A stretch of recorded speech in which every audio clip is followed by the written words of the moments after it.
Assalamualaikum warahmatullahi wabarakatuh. Perkenalkan, nama saya Anang Fatoni. Dan di video kali ini saya akan membahas berkaitan dengan lembar observasi perkembangan peserta didik yang telah saya buat dengan dosen pengampu Dr. Wildan Nurul Fajar, MPD. Ya, di sini terdapat 11 aspek yang telah buat. Yang pertama itu berkaitan dengan perkembangan fisiologis, perkembangan kognitif, kemampuan awal siswa, gaya belajar siswa, kemampuan motorik, perkembangan emosi, perkembangan psikososial, etnik, culture, perkembangan moral, kemudian yang terakhir motivasi belajar. Di sini saya akan membahas satu persatu. Yaitu pertama dimulai dari perkembangan fisiologis. Pada 4 poin pertama ini mengacu pada modul ya, modul dari UPI yang membahas tentang perkembangan peserta didik, yang mana dalam modul ini diambil beberapa tinggi badan, berat badan, kemudian proporsi tubuh yang kemudian dicantumkan dalam indikator-indikator yang muncul di perkembangan fisiologis untuk poin 1 sampai 4. Kemudian yang kedua, di poin 5 sampai 7 ini mengacu pada buku William Crane. Jadi teori perkembangan, terjemahan ya, judul aslinya Theories of Development, Concept and Application, karangan William Crane. Dan William Crane ini membahas dari sudut pandangnya reserve seperti apa membacanya saya juga kurang paham ya. Pada intinya tulisan ini merupakan tokoh psikologis juga, dan pada hakikatnya membahas berkaitan dengan keseimbangan tubuh atau sinkronisasi dari gerak tubuh dan indera, yang dia sebut sebagai pengetahuan intuitif. Maka dari situ muncul poin yang pertama, yaitu berkaitan dengan kemampuan motorik. Ya, ini walaupun nanti akan dibahas lebih lanjut ya di kolom bawah, tapi tetap saya sertakan. Kemudian kemampuan siswa dalam berjalan dengan normal, ini masuk pada keseimbangan tubuh ya. Kemudian yang ketujuh, penggunaan alat tulis dengan benar. Ini juga koordinasi dari tubuh. Dan poin ke-8 ini sifatnya lebih umum ya, menjaga kebersihan dirinya. Ini kan masih berkaitan dengan kemampuan dalam menjaga fisiknya begitu. Selanjutnya pada aspek yang kedua, yaitu perkembangan kognitif. Ini mengacu pada Jean Piaget, berkaitan dengan konstruk pengetahuan, atau siswa itu sudah mampu mengkonstruk pengetahuannya sendiri.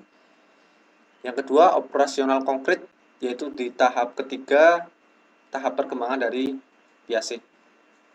Poin-poin yang muncul masih berkaitan dengan hal tersebut, yaitu apakah siswa mampu mengkonstruk pengetahuannya, kemudian berkaitan dengan hambatan ya, hambatan proses belajar, bagaimana, kemudian kesulitan dalam memahami, apakah ada begitu, dan kesulitan dalam memusatkan perhatian, attention span.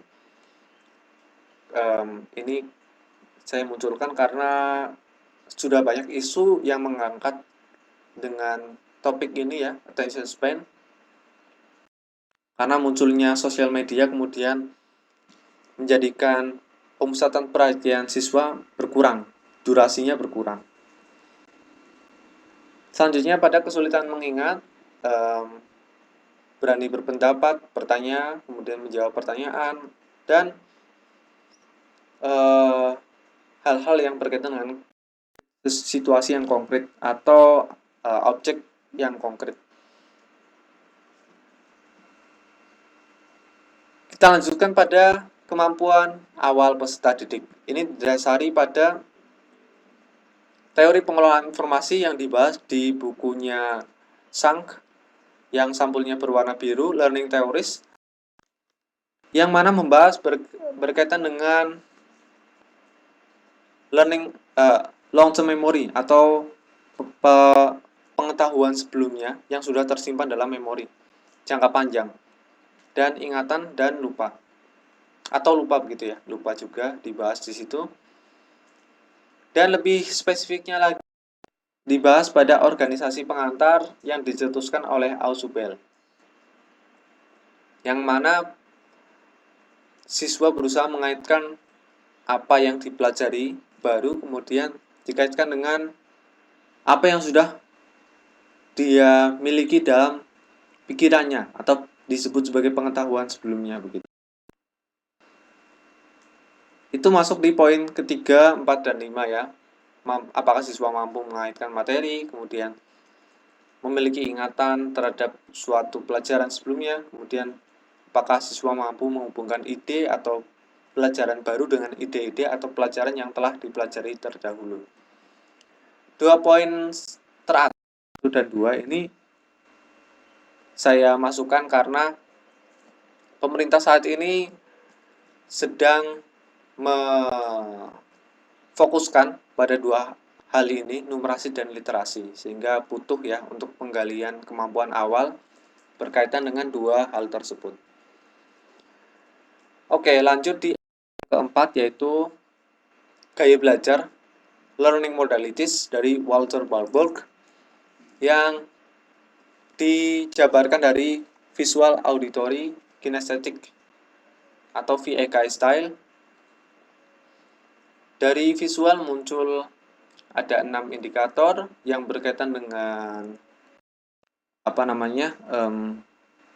filtrasi apakah siswa tersebut memiliki kemampuan dominan di visual. Kemudian auditory ada 7 indikator yang mana menggambarkan apakah siswa itu lebih condong pada pendengaran dalam belajarnya, atau kinestetik yang berkaitan dengan gerak.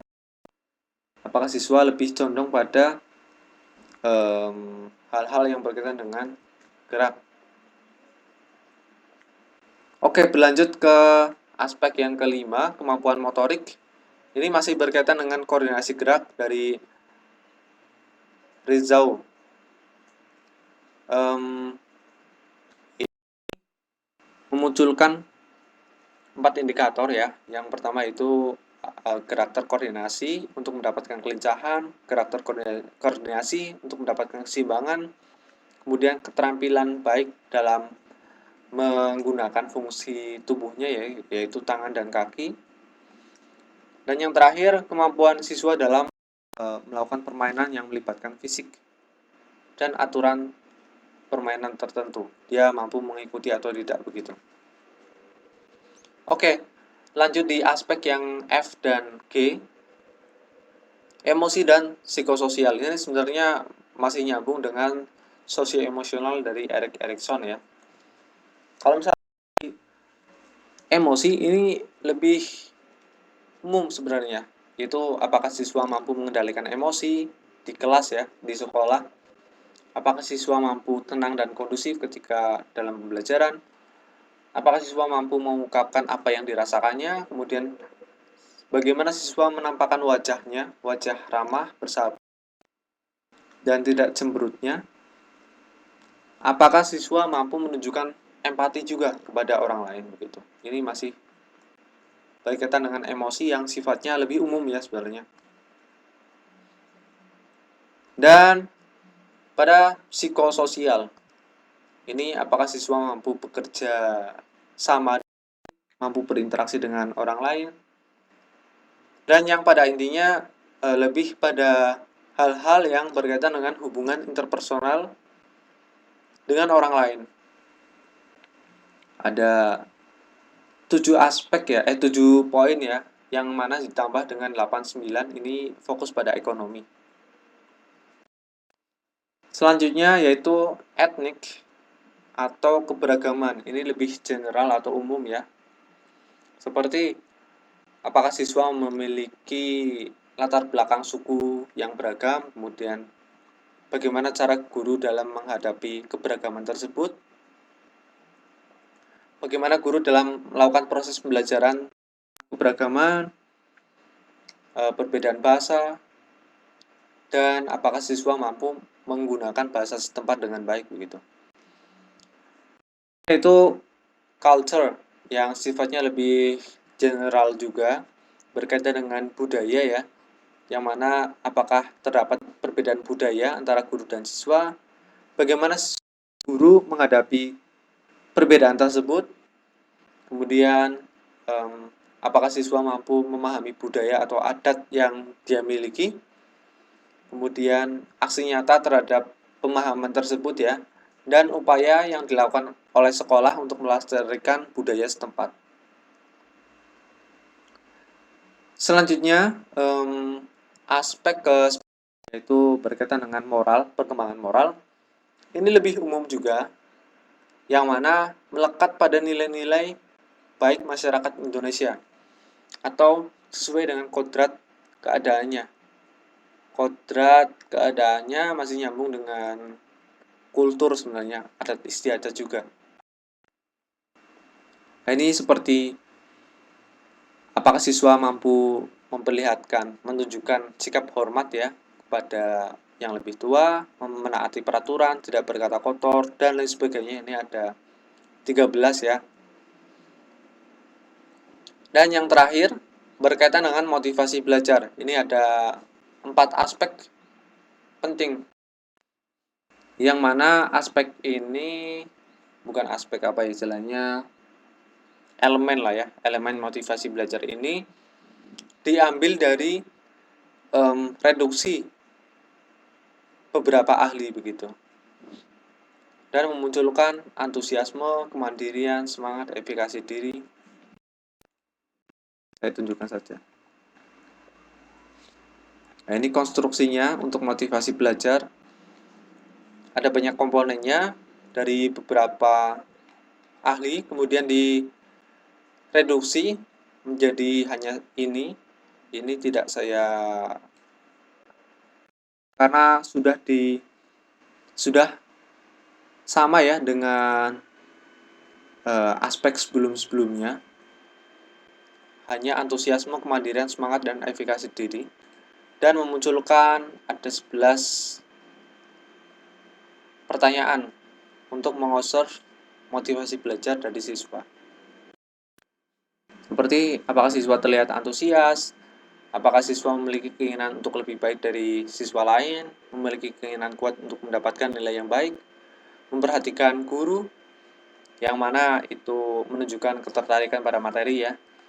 Kemudian kemandirian ya, kemandirian lebih pada kesungguhan belajar siswa di kelas, upaya siswa dalam menghabiskan waktu untuk belajar dan mengerjakan tugas yang diberikan oleh guru. Selanjutnya 7 dan 8 ini apakah siswa bersemangat dalam menyampaikan pendapat ya. Kemudian apakah siswa memiliki semangat juang ketika menghadapi suatu hambatan di kelas. Dan yang terakhir, efikasi diri berkaitan dengan kepercayaan diri dari siswa tersebut. Keyakinan ya, keyakinan diri. Ya, kepercayaan diri sebenarnya. Kepercayaan diri siswa tersebut. Ini juga berkaitan dengan sudut pandangnya Albert Bandura ya tentang self-effication, efikasi diri, yang mana itu juga mempengaruhi motivasi belajar dari siswa. Ketika siswa memiliki kepercayaan diri yang tinggi, maka dia memiliki potensi untuk motivasi belajarnya juga tinggi. Apakah siswa memiliki keyakinan diri untuk melakukan segalanya lebih baik dari orang lain, keyakinan diri dalam mengatasi hambatan, dan keyakinan diri untuk mempelajari materi yang disampaikan oleh guru. Ya, itu saja presentasi ya dari format lembar observasi perkembangan peserta didik yang telah saya buat. Kurang lebihnya mohon maaf karena memang di sini tentunya masih banyak kekurangan ya. Kekurangan perlu adanya spesifikasi kisi-kisi kemudian yang nanti dikerucutkan pada indikator-indikator yang tentunya muncul di setiap aspeknya. Tapi karena waktu yang terbatas jadinya tidak begitu sempurna ya untuk lembar observasi ini. Dan barangkali nanti di lapangan guru ataupun peneliti ya itu menambahkan hal-hal yang tentunya berkaitan dengan aspek-aspek tersebut, karena di sini kan penelitian kualitatif di mana si pengambil data, si penghimpun data itu juga merupakan instrumen itu sendiri. Oke, kurang lebihnya mohon maaf. Saya akhiri. Assalamualaikum warahmatullahi wabarakatuh.